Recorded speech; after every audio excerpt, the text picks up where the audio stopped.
morning, San Diego. I'm Ron Burgundy. This is your Channel 6 News. We'll begin with the press conferences by the PJ and Return to Greatness Party. This past week, a press conference was held for the Return to Greatness Party candidate Alex Habert. Near the beginning of the conference, candidate Habert brought up the concept of a singular standardized test rather than the system we currently use. This idea seemed to intrigue all who were listening, and questions began to fly as the conference turned from one of no set theme to regarding almost nothing but education. Habert explained to the audience the concept of a singular yet optional standardized test at the end of the student's 12 years of schooling, as opposed to the several standardized tests we hold each year.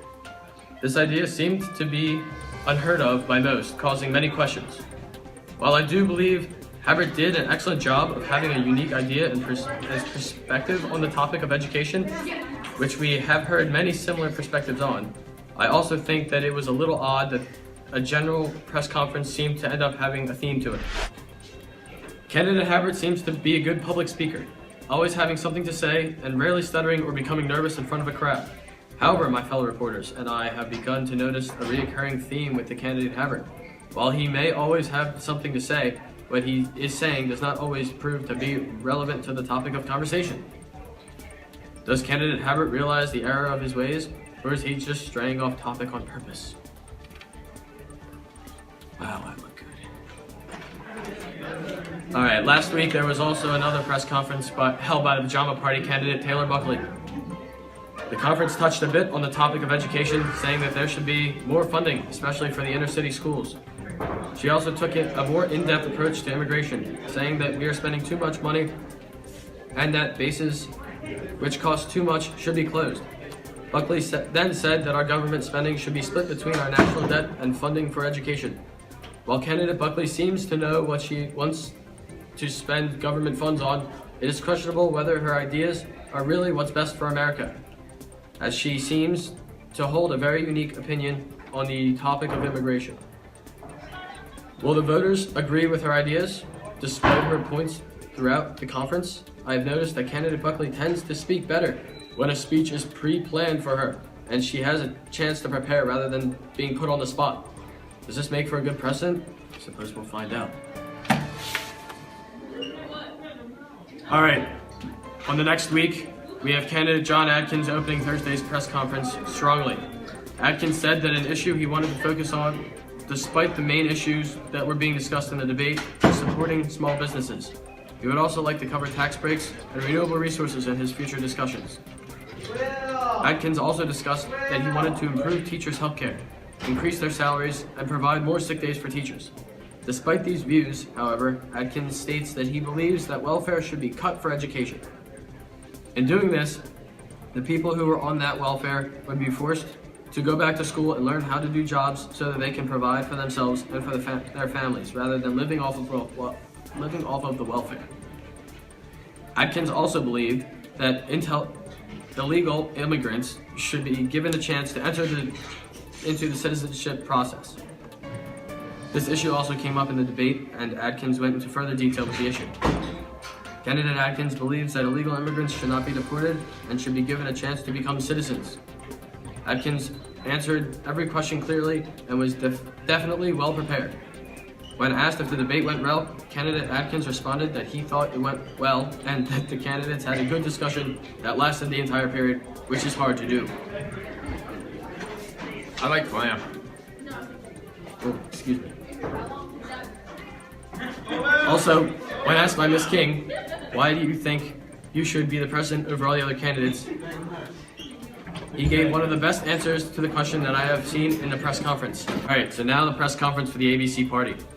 Starting out this week's events was the press conference by the ABC Party. Starting out this week strong is crucially important, and I feel that the ABC Party could not have done a better job. The first mistake not made by the party was that it was unprepared for and presented late. When the speech was presented, it was presented sloppily and was uniformative. Candidate Josh's last campaign speech was mainly focused on better education in the United States by providing better funding for the schools. When asked about how he would provide this funding for the schools, he stated, I am prepared to take away from the unusable government programs. We reporters somewhat accepted this answer and then proceeded to inquire about the programs candidate Josh prepared to get rid of. He stated that he would discuss these important topics during his next speech, but hasn't he already discussed how he would better the education system? Hasn't he? I don't know. I like mine. I don't believe candidate Josh has his facts straight and that he needs to ask his party members for advice and information. I would advise him to brush up on his questionable topics and prepare to better answer the questions asked, other than saying, and taking long pauses before the question. The future party press conferences. On November 8th, the first of the press conferences of the 2014 presidential election was held. The future party candidate, Julian Espina, kicked off the start of these presidential press conferences. Being the first candidate to hold a press conference, it must have been very difficult to know what to expect in the type of setting. Julian held no prior experience in presidential press conferences, nor did he have any other candidates' conference to base his off of. Despite these seemingly disadvantageous circumstances, the first of the presidential press conferences was not bad. While being questioned by several different reporters, including myself, Julian was able to answer every question that came his way. I killed the man. The trident. I saw that. You should lay low for a while, Rick. Although his answers may not have been extremely likely, his points came across such as the issues he had originally highlighted in his presidential nomination acceptance speech just 6 days prior. Julian seemed to be a bit nervous in the beginning of his conference, as it is to be expected from anyone being the first up on to be interrogated by a group of curious reporters. Despite this, as the conference went on, Julian appeared to become more comfortable with his speaking and more confident in his answers to our questions, though never seeming to reach a level of complete calmness. After Julian's acceptance speech, which seemed to have gone a bit more smoothly, it is slightly surprising that his press conference was not equally as impressive or as detailed as his starting speech. Was the presidential candidate just nervous, or was the success of his opening speech just a bit of beginner's luck? And what is to be expected from Julian and the future party as we continue on to the political race for the highly sought-after title of president? Only time will tell. Stay classy, San Diego. As these past couple of weeks come to a conclusion, we have seen much more of our presidential candidates and what they are all about. Every candidate has made a speech on how he or she feels about certain topics in troublesome parts of our great nation. Most of the parties, 4 out of the 6, focused their speeches on education. According to each candidate's speech, every party had different views on the topic. Hopefully this will keep a spark going throughout the election and motivate the candidates onto winning and enforcing their ideas. The first party to make a speech about the educational situation was the Return to Greatness Party. As candidate Haber presented his speech on education, he kept comparing the education of the United States to that of Sweden, saying that Sweden has one of the best education systems in the world and that she would try to be more like them. One of his main points was the amount of standardized tests that the US puts its students through and how this number needs to decrease. Candidate Haber believes that there should be only one standardized test taken throughout the whole school career, at the very end of the student's senior year. He also believed that the topics taught in our schools should be mainly focused not on math equations or chemistry experiments, but on topics that will help these students in their future, such as paying bills or buying property and being able to support it. When it comes to jobs, then the students will learn the career path of their dreams, but that will come as a secondary option. Candidate Haber stated his opinion very well, and what really sold his speech was his knowledge on the topic that he was talking about. The second party to make a speech about education was candidate Adkins of the King Party. Even though candidate Adkins talked about the same topic as candidate Haber, his feelings on the topic were much different than those of the RTG party. Candidate Adkins felt that more standardized testing should be taken, replacing some of the old tests with new ones. He believed that we should have new tests that measure the intelligence of the children to give each of them an equal opportunity at the same goals. Candidate Adkins also had thoughts towards the staff at each of the schools, focusing mainly on the teachers. His thoughts were that if these people are the ones teaching our children the future of America, they should be better qualified for the task at hand and have more benefits than those already given to them. He also stated that the teachers most qualified to teach should be the ones teaching. To support his ideas, he would provide more funding to the schooling programs around the country. Where that funding will come from is not entirely clear at the moment. However, it will be researched and proper funding will most likely be brought to the schools if candidate Adkins is elected. The third speech on education came to us from candidate Julian Espina of the Future Party. A quote from candidate Espina this week stated that he does not thoroughly prepare for his topic in advance, and this made me quite nervous about his speeches and chances at getting elected. Nonetheless, candidate Espina presented fairly and provided valuable points. As candidate Haber was for less testing, and candidate Adkins was for more testing, candidate Espina fell in between, giving the voters a third option on how they feel education should be treated. Candidate Espina was all about equal education for all students and felt that the amount of testing should remain the same as we have it now due to its effectiveness and the fact that we've been using this system for a while now. A statement was made that if we were to change the system we have now, it could throw things all out of whack. Candidate Espina also believed that the funding to schools should be increased and, like candidate Adkins, did not provide a way to produce the necessary funding. His speech was short and sweet, getting to his point quickly and effectively, but I hope for his sake and for the fate of his party, he will look into his topics more and not make such bold comments, especially having reporters present. Our fourth and final speech on education came to us from candidate Josh Gershinsky, representing the ABC party. Now giving the last speech on the topic of education, candidate Josh's topics had mostly been discussed during earlier speeches. All that candidate Gershinsky could really do was present his opinions to the voters and provide his ways of making our education system better. Candidate Josh's ideas resembled those of candidate Espina, stating that the school system should stay the way it is because of the constant use over the years. He also mentioned that each school should provide the students with equal opportunities at progressing toward their dreams and what they plan to do for the rest of their lives. In this speech, we saw a different side of candidate Gershinsky. He showed us that he is no pushover and is not afraid to go over Congress's head and make an executive order to further our education system. Candidate Gershinsky, being the funny man that he is, also noticed that multiple groups had talked about his dry topic before him. Seeing this, he decided to make things interesting and crack a couple of jokes about bettering our school facilities and the blinds. This made us laugh, and I'm sure that when things get serious, so will he. Although many candidates this week focused their speeches on education, there were a few speeches focused on other subjects. The first was the birthday party speech on the environment, then the pajama party speech on immigration, and finally the Return to Greatness party speech on taxes. The birthday party speech was very well written, focused on how our country can improve the environment and lessen pollution. Candidate Jordan spoke about how fossil fuels all over the world are running out. Also, the burning of fossil fuels is polluting our environment. Greenhouse gas emissions, global warming, and the ozone layer depletion are all problems she plans on tackling if she becomes president. As a solution to these problems, she suggested our country make a switch over to renewable resources. Instead of fossil fuels, we should get our energy from wind and solar power. As president, she would cut down on the use of pollutants, eliminate the release of greenhouse gases, and try to find new and more effective ways to provide energy. Candidate Jordan's speech was effective, but she struggled a bit with the delivery. The pajama party speech on immigration was very informative. Candidate Taylor enlightened us on her party's policies regarding illegal immigrants in our country. Coming into our country and living illegally is a crime. These criminals should not be granted citizenship in our country before those obeying our country's laws and applying for citizenship. She believes our current system is flawed and it needs to be changed. All illegal immigrants must leave the country and apply for citizenship legally if they wish to live in our country. Our government should be strengthening our borders, especially our border with Mexico, and assisting people and making citizenship application process easier. Candidate Taylor's speech was well written and her delivery was strong, but she did seem a bit nervous. Our final speech this week was the Return to Greatness Party speech discussing taxes. Candidate Alex expressed his disapproval of the current tax system because income tax is too high and corporate tax is too low. He believes less money should be spent on military funding in order to lower taxes for the people of America. Candidate Alex also relayed his views regarding our welfare in our country. He explained his fears that with the current system, people are just relying on welfare money rather than using it to get back on their feet. Alex believes a university of the people education system should be used for those on welfare to help people stay out of poverty, not stay in it, and encourage those relying on welfare to become independent workers. Candidate Alex also believes there should be a federal subsidization of these schools, not based on zoning.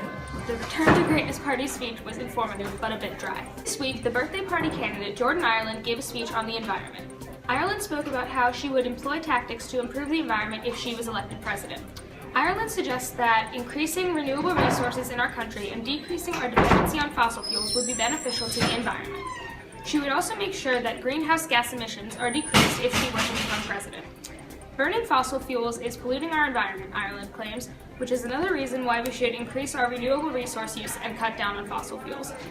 She suggests our country start to rely more on wind and solar power in the future rather than continue our heavy dependence on fossil fuels. Global warming and ozone layer depletion are also problems she would attempt to tackle as president. Ireland's speech was very well written, and for the most part her delivery was effective. She got her point across well and conveyed her message to the audience. However, she did struggle a bit at the beginning of her speech. She was tongue-tied and appeared very flustered and slightly nervous. After she paused and apologized, she picked back up and the rest of her speech went very smoothly, besides a bit of lack of eye contact. The 2014 presidential campaign kicked off on November 11th with a speech by John Atkins. John accepted his nomination as a presidential candidate for the King Party and discussed some of his party's main beliefs.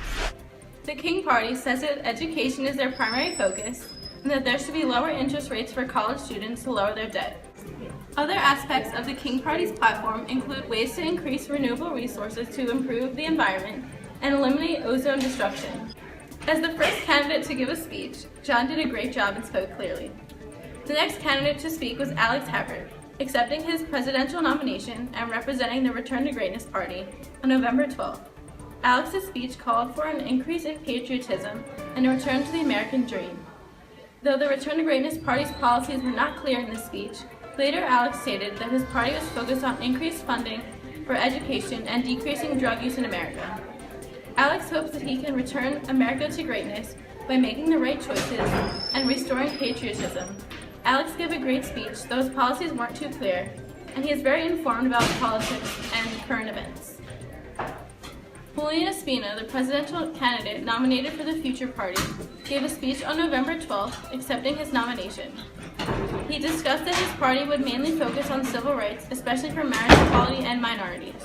He also stated that his party is pro-choice and wants to increase spending for public education systems and to provide equal education for those who can't afford it. Julian's speech was well written and his policies were laid out very clearly.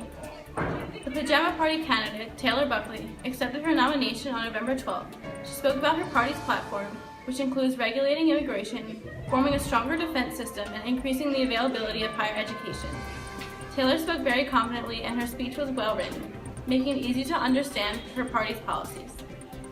Jordan Ireland spoke on November 13th, accepting her nomination for the presidential election and representing the birthday party. She explained that her party's main focus is on equality for all people, no matter their gender, race, or sexuality. Jordan gave a strong performance and clearly laid out her party's platform. Last but not least, Josh Brzezinski spoke on November 14th on behalf of the ABC Party. He said that he wants to move America to be more modern and set out several of his party's policies. These included raising drug awareness, stopping terrorism, making education more available, and providing equal rights. The first debate that took place a few weeks ago, said by Ms. King to be one of the best debates she has seen in the past couple of years. The candidates Julian, Jordan, Taylor, John, Alex, and Josh were given 2 to 3 questions for each category. The debate began with the topic of gun control. As the debate began, each candidate stated whether they were for or against gun control, but as the discussion continued, all the candidates agreed they felt the same. Most believe that there should be tight restrictions and screenings implemented for those purchasing a gun, but owning a gun was also a constitutional right, and they should not be taken away from the people. Taylor, Jordan, Josh, and Julian all agreed that opportunity to purchase a gun was completely eliminated, crime rates would soar, and there would be a black market formed. Candidate Alex strongly believed that we must focus on improving people's livelihood and morals before we focus on guns. He said it's the shooter who does the act of killing, not the gun. He also stated that we must work to improve the economy so that poverty can decrease and people feel less desperation and murder rates would go down. The next topic, immigration, was one of the most debated of the afternoon. Candidate Taylor stated she believed that illegal immigrants should not be given citizenship because they are committing a federal crime. She also called for heavy border control to prevent these kinds of problems and that illegal immigrants should be deported, though families should not be split up. Julian and Jordan also agreed to some of Taylor's policies and called for stronger border control. John, on the other hand, felt as though illegal immigrants should be given a chance at citizenship if they can provide for themselves and work hard in their jobs. Differences in opinion between especially Alex and John led to some heated arguments. The next topic was fracking, or oil drilling, as a way to provide energy for the population. Josh believed that we should end fracking, but the process will take a while and we should slowly ease our way to using renewable resources. All of the other candidates had this opinion to some extent and believed that the country should start moving towards renewable resources. As the class period winded down, we ran out of time. The reporters had to make their questions shorter and the candidates couldn't discuss their topics as deeply as they preferred. On the issue of medical marijuana, the candidates had mixed views. All of the candidates, except for Jordan, were pro-legalization of medical marijuana, but differed on the reason why. Julian believed that it is already being used recreationally and doesn't have negative effects if used properly. Taylor believed that medical marijuana can only help and it must be monitored so that it doesn't get out of control. John supported legalization, but only if it was used as a last resort and no other medical options were possible for a patient. Both Alex and Josh agreed with the above statements, but Jordan said that she was against legalization because it would lead to greater recreational use and should have tighter restrictions. The last topic was the death penalty, and all candidates except Julian believed that the death penalty was cruel and unusual punishment. Julian, however, said that he thought the death penalty could only be used in certain situations. The debate was a great indicator of who really knew their information and party platform, and all of the candidates did a great job expressing their views.